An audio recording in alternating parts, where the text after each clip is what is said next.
If you brought a Bible, turn to the Gospel of Luke, Luke chapter 10. And in just a little while, as is my weekly habit, I'm going to ask you if you're able, if you're willing to stand, and we will share. Not yet. Some of you are very, very obedient and impatient. Anyway, I want to ask you a question this morning, and it's a pretty practical one. It's how well do you know your neighbors? Kind of got, a little bit of a lull there. How many of you would say, man, you don't have to do this. How many of you would say, man, I know my neighbors really, really well. Man, we are tight. Not a lot of hands on that one. First of all, how many real people came to church today? How many of you would say, I barely know my neighbors? Thank you. Thank you for your honesty. Thank you for your transparency. Today we're talking about what it means to be a good neighbor. Now, whether you land and how you land on the holiday of Halloween, that's not the sermon for this morning. But I know that in California, we enjoyed very much Halloween night, not only dressing up our kids, but what we enjoyed most of all was that in our neighborhood where we lived for 15 years, is that everybody would come out that night. They would get together in each other's driveways. They would have a fire pit, and they would typically enjoy some liquid enjoyment. But we would take our little ones, and that was always the opportunity to go up and see how the neighbors are doing. And, have you met so-and-so? They just moved into so-and-so. And they all are just fawning over the kids, and the kids just clean up on candy. And it was kind of a way that we could kind of get to know the neighbors. So it wasn't so much, we're all about the holiday, but the holiday opened all kinds of doors to connect with neighbors. And the reality is that you and I, we live in this age of accelerated technological advancement. And the world, because of this technology, is getting smaller and smaller, and more people than ever are more connected and more connected than ever. And with that, however, is the desire to somehow just kind of keep to ourselves. Through a remote, through an app, a lot of us don't even need to leave the house, much less knock on a neighbor's door. We can do our shopping online. We can do our banking online. We can date online. Man, we can do all kinds of things online now. And so therefore, our neighborhoods with that, and I'm not slamming technology. I'm sure many of you have some technology in your pocket right now, is that with that comes a sense and a growing mentality that I don't need my neighbor very much. I don't need to knock on their door, perhaps how it used to be in generations gone by. I can just order things online. I can have groceries delivered online. I can do all of these things. If I need a cup of sugar, I can just go to an app, and that sugar's going to show up probably within a half an hour or so. And so here we find that with all of this, and with the technology, and with this diminishing need to lean on neighbors, that kind of our neighborhoods are becoming more faceless. Now we tend to view perhaps the people around us that God has intentionally put around us. Maybe somehow we perceive that we're disconnected, or somehow that our neighborhoods and communities are not as personal as they used to be. And with this comes a temptation, and I'll just kind of shoot from the hip. And sometimes with that temptation, we kind of are afraid of one another.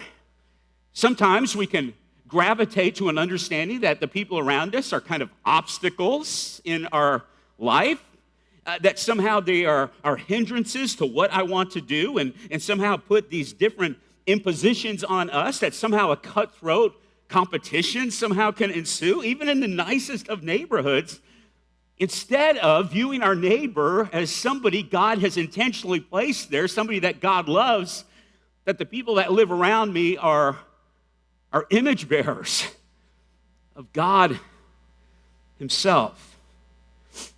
2,000 years ago, a question was asked of Jesus.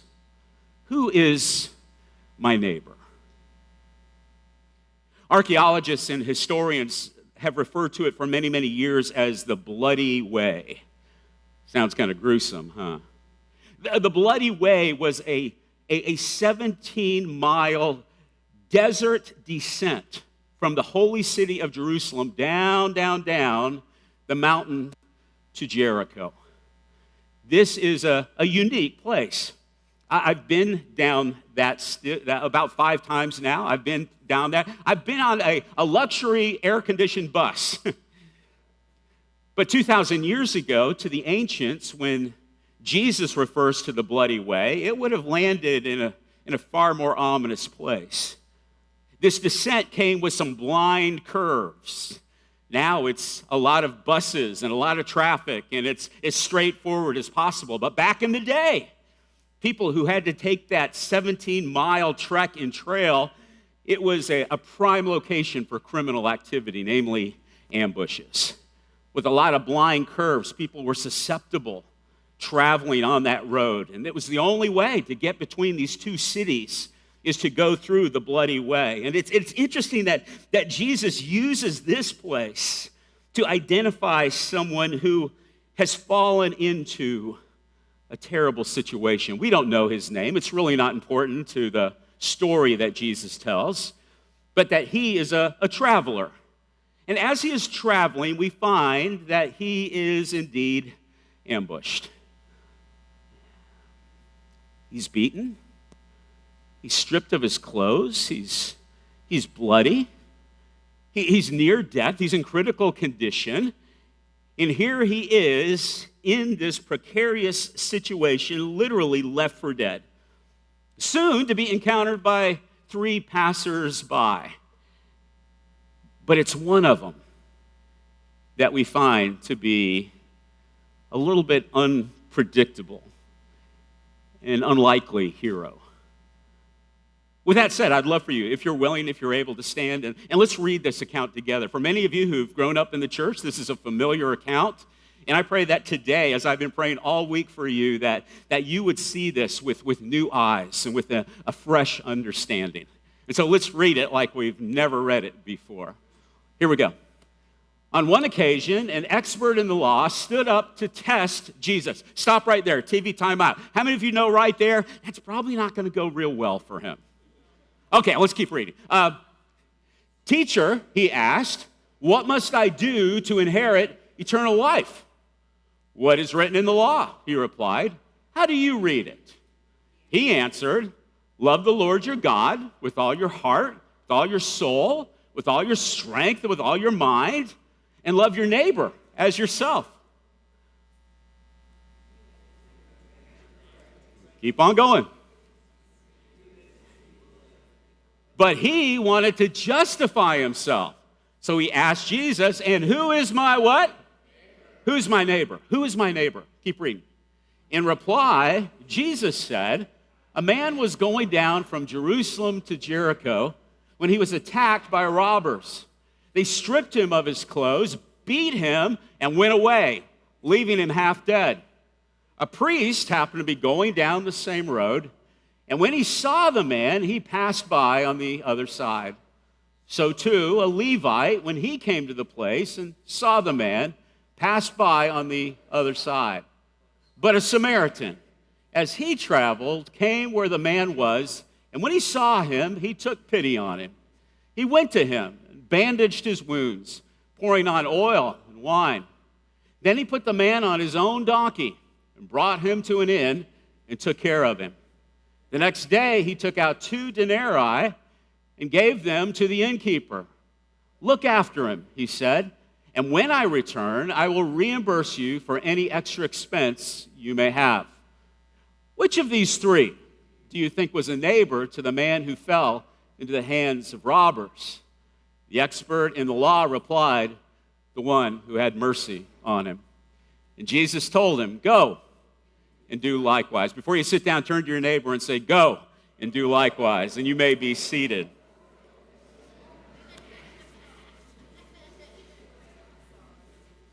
Who is my neighbor? Who is your neighbor? We find in this account that Jesus describes 3 types of people. And I want to identify them pretty quickly for you. If you're taking notes today, I hope you are. Here's the first one that Jesus identifies. I'm not aware and I don't care, people. I'm not aware and I don't care, people. Interestingly enough and scandalously enough, in the story that Jesus told, this is represented by the priest, a highly respected holy man in his community. Now here we find that the victim of this robbery is half dead. Back in the day, it was very, very important if you were a holy person, that cleanliness, that you were not ceremonially unclean, that it was important that you not defile yourself with anyone's blood, touch anything dead. Any kind of discharge or defilement could make you ceremonially unclean and therefore would keep you from interactions with your family and in all kinds of ways. And so here we find that this priest that's traveling sees that this is a half-dead person, and he just keeps on going. We find with this priest a mentality. And the mentality is simply this: protocol over people. Protocol over people. Rules over real people, and real people going through real things. Here, we know that he was all about ceremony and rituals and appearances instead of what this real person in this real urgent situation really needed. He was preoccupied. He was preoccupied with self. He was preoccupied with self-righteousness. He was preoccupied with self-religiosity. He saw the situation and decided not to get involved. Here's the second person that Jesus identifies, note takers. I'm aware, but I still don't care, people. I'm aware, but I still don't care. And again, here represented by an unlikely candidate, a Levite. Now, this Levite, because of his heritage and because of what he did and his ancestry, was highly respected as a very religious person who served in the temple assisting the priests. Most likely, this priest and this Levite, again, who are unnamed, most likely knew each other, perhaps had just worked with each other during their assignments and their times in the temple.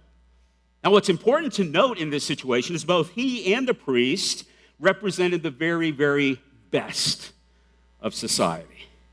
A priest and a Levite. They were the most religious. They were the most moral. They were the most called. They were the most humble. They were the most benevolent. They were the spiritually elite and astute. They were the very ambassadors of God himself. They were shepherds. They were the ones you can always count on. Important to note, both of them were leaving Jerusalem. Did you catch that? They weren't going from Jericho up to Jerusalem. They were going from Jerusalem down to Jericho, that 17-mile trek. Both were leaving the holy city. In other words, translation, their service was over. They had clocked in and they had clocked out. They were done. They were going home. Church was over. Church was over. They had clocked out. They had appeased God. They had done what they were trained to do and what they had to do to be in good standing with a religious community. They're done. They're going home. It's Miller time. So notice, they had no excuse for not stopping and helping. It wasn't, man, we got to hurry. Man, my shift is coming up. Man, I've got to serve in the temple. I have to go up there, and I've got assignments to do, and the guy can't leave until I get there and take his place. It wasn't a scheduling issue. They were done, and it was all downhill, literally. From there, they had no excuse for not stopping. Bottom line is they just didn't want to get involved. It wasn't that they were terribly bad people. Again, they represented the elite of religious society. Instead, they were apathetic. They just didn't want to get their hands dirty. They saw the situation. They both saw the situation, but it just didn't resonate. There was no chord of compassion that was plucked in their hearts. And they just very, very conveniently just kind of pretended like they didn't see it, and they just kept on going, and they They had no excuses. They just didn't want to get involved. But I'm so glad that Scripture tells us that Jesus identified a third person, a third type of person. And it's what's so scandalous. And he loved doing this. He loved making Samaritans the heroes of his stories and of his parables. And the third person he identifies is, I'm aware, I care, and I'll share people. I'm aware, I care, and I'll share people. And he was the good Samaritan. Sometimes we just find to bundle those two words together. If somebody's nice to you, oh man, today I went to the grocery store and somebody paid for my groceries. Or I went through the Starbucks line and somebody bought my latte. Boy, what a good Samaritan. But if you'd lived 2,000 years ago, Samaritan would have left a bad taste in your mouth. We know history. I met a young man earlier late last week, and man, his thing is history. And he knew a lot of history. He knows a lot of history. I was amazed by the things I learned just by sitting down at a table with him. And but history tells us that when God established his covenant with his people, that we know that it is based on their obedience to his word. We know that when God delivers them out of Egyptian oppression and brings them into the promised land, the land flowing with milk and honey, that a covenant is cut with them. And here's what it's based on. If you will obey me, if you will stick to these things, if you'll obey these covenants, if you'll go and do these different things and sacrifice this way, then guess what? I will make you fruitful. We'll multiply your crops. It'll rain. It'll be amazing. It'll be amazing. And we find that God repeatedly is having to send them prophets and holy people, and we find that the people just ignore them. We know the end result. Ultimately, there's a civil war, a civil dispute that literally Israel, the promised land, is literally cut in half. The northern kingdom, known as Israel, because God finally says, enough, sends the Assyrians in 722 BC, and they get swept away. However, there is a remnant of Israelites that still live in the northern territory. Judah, the southern part, is still intact. We know what happens to them in 586 with Babylon, but there's still a remnant up to the north. And they're trying their best to stay Jewish and to somehow be part of the worship that God has established from long ago. And yet we find that they become kind of a mongrel race.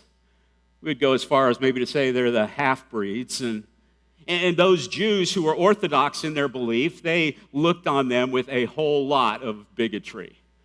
Matter of fact, people would go way out of their way to go around Samaria, the land of where these people lived. And here we find that Jesus uses a Samaritan. I love that. I love in the account where Jesus sits down with a Samaritan woman and with a little dialogue changes her life and her future.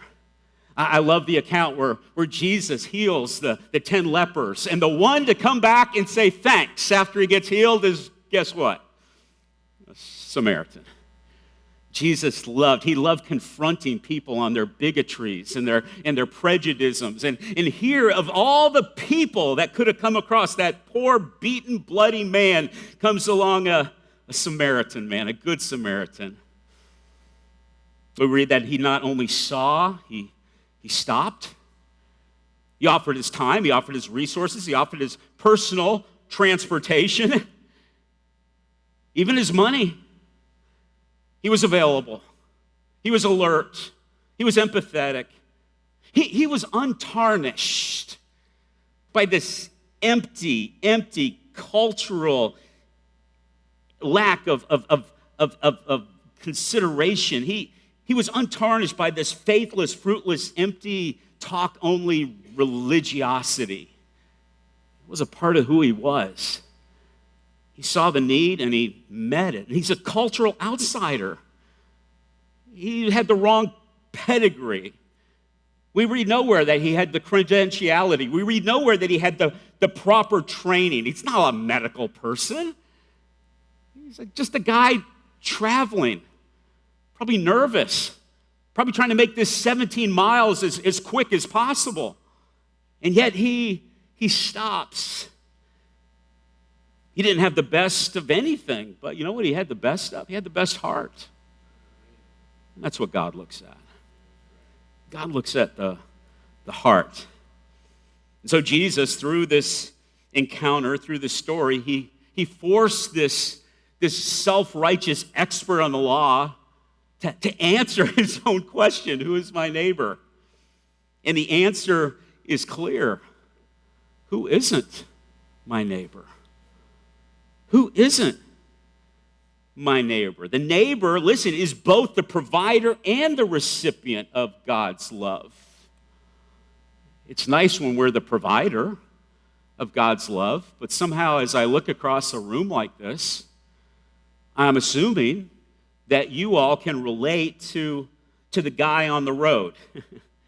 See, because we've all been the neighbor in need at one time or another. We've all been the guy who had something come out of the blue, somebody who did something or some kind of situation, no matter what it was, relational or financial or whatever it was. We've all been the man writhing on the road, haven't we? Real people. Are you always the rescuer, really? That's the beauty of family. This is the body of Jesus Christ. And we're family. And sometimes, you know what? We get to be the one to be the giver. But I'm not looking at one person here this morning that has not needed at one time or another to be the recipient of somebody's love and grace. We've all been the giver. We've all been the receiver. We've all understand what it's like to be the neighbor. And the neighbor is both the provider and the recipient of Christ's love. Again, we've all been the neighbor in need. But we all need to be. We all can be the one who stops, the one who stoops, the one who is sacrificial, the one who is truly a representative of Christ. I want to share with you 4 ways that you and I can be a good neighbor, that we can be good neighbors. I hope you're taking notes. Here's the first thing. Don't miss it. It's too important. Open your eyes. Open your eyes. How do I do that, Steve? Pray for new eyes. God, sadly, I've become so accustomed to hurt and pain and lack and trauma that, God, I think my eyes are becoming calloused. My heart is growing calluses. The hardship and the hurt of other people doesn't resonate the way it used to. And God, I'm praying that you would give me new eyes. Give me your eyes. Give me your eyes that I would see the hurt and the pain and the trouble and the stress and the needs of other people around me. That I would not become dead and withdrawn from what's really going on in the world. God, pray. God, would you give me new eyes? I could go out there and I could be your eyes out in the world. Secondly, be available. Are you available today? Be now motivated. Be now motivated. What if the Good Samaritan had said, you know what, poor soul, I'm going to go home. Next week, I'll probably be heading back up this way again. I got a deal up in Jerusalem. I'll be heading back. And you know what? And if this guy is still there, you know, I'll help him out. When it's more convenient. Guys, we all need to be now motivated. Now motivated. Here is the need. And what is our excuse? Man, we have been given the Holy Spirit. We have been given the Spirit of Jesus Christ in us. And Jesus didn't just like, well, you know what, I'll get to that later. When you read the 4 Gospels, when Jesus saw a need, do you see him? Well, if I find time, after I do this, after I preach this sermon, after I, when it's convenient for me, when I get around to it. I think a whole lot of us need a now motivation. God, there's no excuse. I got Jesus on board. He's my guide. He's my power. He's my ability. And again, I don't think this Good Samaritan was a paramedic. But he recognized, I can do something. I don't have much, but I can do something. See, there was this connection between what his eyes saw and what his heart experienced. Sometimes I know that somehow there's a blockage, or you medical people, a stenosis, a narrowing. Somehow the connection between what we see and how our heart feels and experiences, somehow there's a blockage there. And it's amazing the things that Jesus saw affected his heart. When? Immediately. He sees this hill full of people. And because they were lost and had no shepherd, Jesus has compassion on them. You know what's so interesting about that account? I didn't share this in drive-in service. Jesus has just found out that John the Baptist has been beheaded. And he's withdrawing to be by himself. Have you ever gone through the loss of somebody that you love, and you know what? I think I just need to be by myself right now. Jesus is fully human. Jesus wanted to be by himself. Jesus loved John. Jesus said, man, of all the men born of women, there's nobody like John. His admiration for John was literally off the charts. And Jesus hears the news, and Jesus just needs a little time to be alone. He gets in a boat. He lands on the shore. There's a bunch of people waiting for him. Send them away. Is that what Jesus does? The gospel writer tells us that Jesus saw them. He saw that they were lost and scattered like sheep without a shepherd, and he went to them. Oh man, a now mentality. How about a third thing to become good neighbors is increase your compassion level. Compassion, listen, is not wagging our head, looking at the ground, saying, that's sad. Friends, we're all doing that. At least do that. But real compassion, biblical compassion, Jesus' compassion, asks a question, why not me? Why not me? Well, you know what? There's other people who are trained. There's other people who are better equipped. There's other people who have higher education. They're smarter folk than me. And they'll take care of it. No, why not me? Why shouldn't I stop? I see the need. I've got Jesus with me. And Jesus always did something.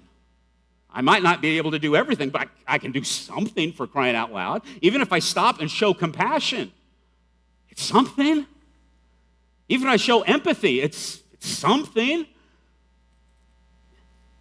Just this increase in our compassion level.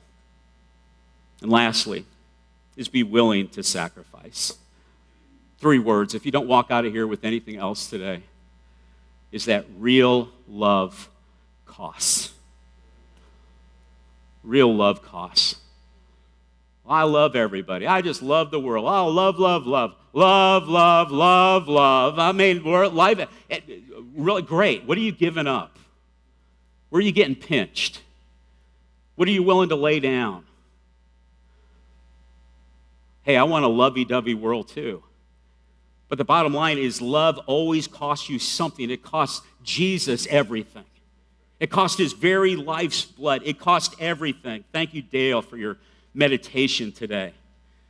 The Samaritan, what did it cost him? Cost him his time. Cost him his time. He stopped, and then he ministers. Cost him his transportation.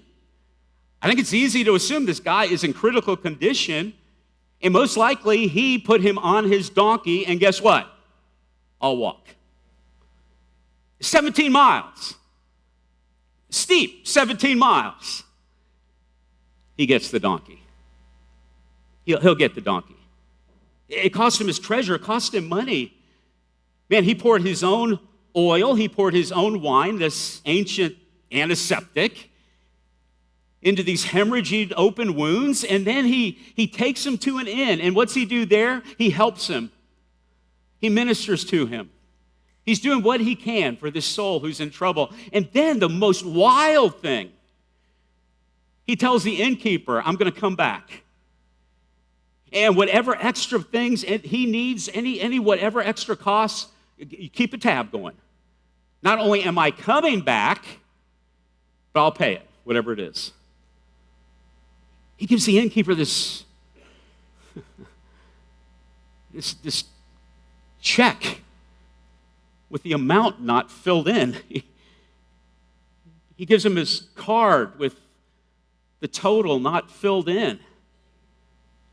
He sacrifices. You got to be willing to sacrifice. And he was willing to do whatever it took. So his landing gear begins to drop. The question I'm asking you is, who is lying on your road? Who's lying on your road?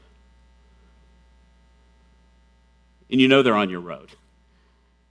And there might be somebody here today and you're saying, Steve, you're asking me who? I mean, the road is almost impassable. It's strewn with battered, broken, crying, lost, helpless, hopeless people. I don't even know where to begin to help because it seems like everybody needs my help. One person? I mean, everybody is on the road. Everybody's crying. Everybody's hoping that somebody will stop and just show some concern, that a good neighbor, a good Samaritan would notice. Stop. Maybe it's a smile. There's somebody you know and they're laying on the road of financial need and you know you can help them. Is there somebody who's going through a relational strain and man, they're just losing all light in their eyes and you know that you can help them? Who's lying on your road? See, here's the thing that we need to be reminded of is that Jesus never looked away. Jesus saw yours and my greatest injury, and he refused to look away. And the cross is the evidence he refused to look away. He knew your greatest need, he knew your greatest injury, and he came running. And he stopped on this blue people planet that he spoke into existence because he knew that we were all in peril and we were dying without him. So stop looking the other way. Stop walking on the other side of the road. Religion that refuses to help other people, let's just call it what it is, worthless. Worthless. To do nothing only makes us associates of the priest and the Levite in this story, and not the Good Samaritan. Jesus said, do unto others as you'd have them do to you. So back to the question, who is your neighbor?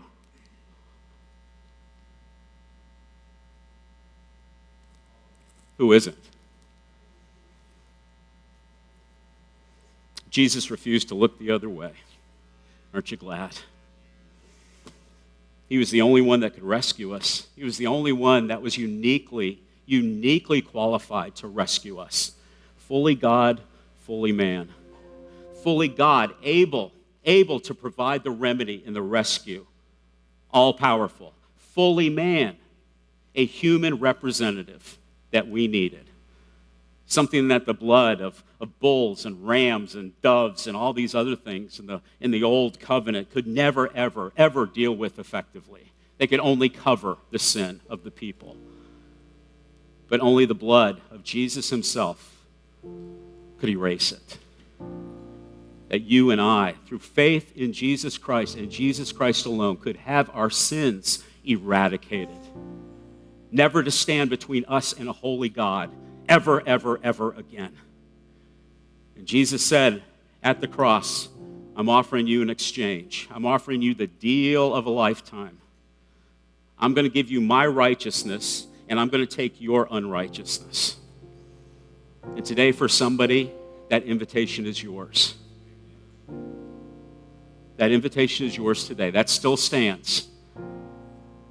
I don't know what the day will bring. I don't know what the week is going to bring for you. But all I know right now, He is offering you a scandalous invitation. And the invitation is, you're not ready to stand before a holy God. And the only way that you can stand before a holy God is in my righteousness. And I will give you, if you'll put your faith in my Son, I will give you my righteousness, and you will stand someday before a holy God, and you will be acceptable. You will be clean. But in your righteousness, which Isaiah the prophet said is filthy rags, you are not ready. You are not ready to stand before God. And Jesus says, I'll give you my righteousness.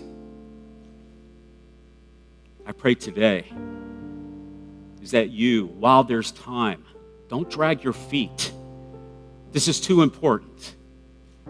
Steve, you're always so passionate about this part.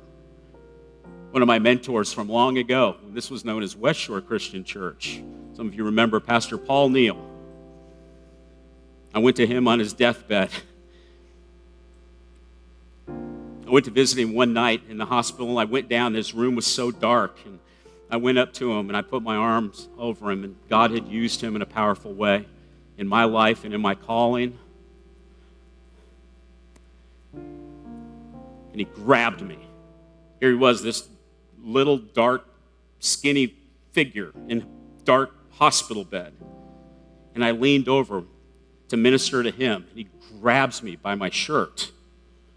And he pulled me down into his face. Scared me half to death. You know what he said to me?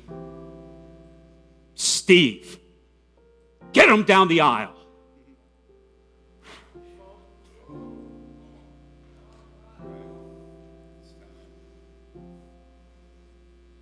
He said, you can have a boring sermon, but don't mess up the invitation.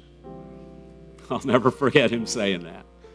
And that's why I do this every week with you guys. And I know you've heard my invitations over and over again, but there might be one person here today, or one person watching online right now, and they don't know that they're one heartbeat away from a godless eternity. And if that's you today, and if you'll be honest and contrite and humble yourself, you'll recognize I'm not ready to die. I'm not ready to die. I don't have on the right clothes. My clothes are my clothes. They're dirty. And I need clean clothes. Jesus' clothes, his righteousness. You're not ready to live till you're ready to die. If there's anybody here today who's never humbled their heart and said, Steve, I don't know everything there is to know about Jesus, but I just believe. I don't even know why I believe, but I just believe. And you're ready. You're ready. Maybe there's somebody here today, and it's like, man, I just need somebody to pray with me. I'm going to ask my prayer counselors, come on up. These are friends. They love praying with people. They'd love to pray with you today. Whatever's going on. Well, I don't want to waste their time. I don't want to keep them long. No, they're fine. They're fine. But maybe there's somebody here today, and I'm not going to assume anything. It's dangerous to assume. Heaven's too good and hell's too bad to assume anything in this building right now. And if you don't know Jesus, come on up. What do I have to do? Do I have to go to Jerusalem like you did? Do I got to do that bloody way thing? Do I have to? No. Just come on up. And just say, you know what? I need Jesus. You can begin a new walk. You can leave this place different than the way you came in. And that's the beautiful thing. Steve, do you make a commission on anything? No. I'm a satisfied customer. That's it. Make it right. Make it right. Make it right. While there's time, make it right. Well, I'd rather be the Good Samaritan. No, you miss the sermon if you don't see, no, you're the guy on the road. And you need Jesus to stop and show you compassion. He's willing to do that even now as we stand together and we sing.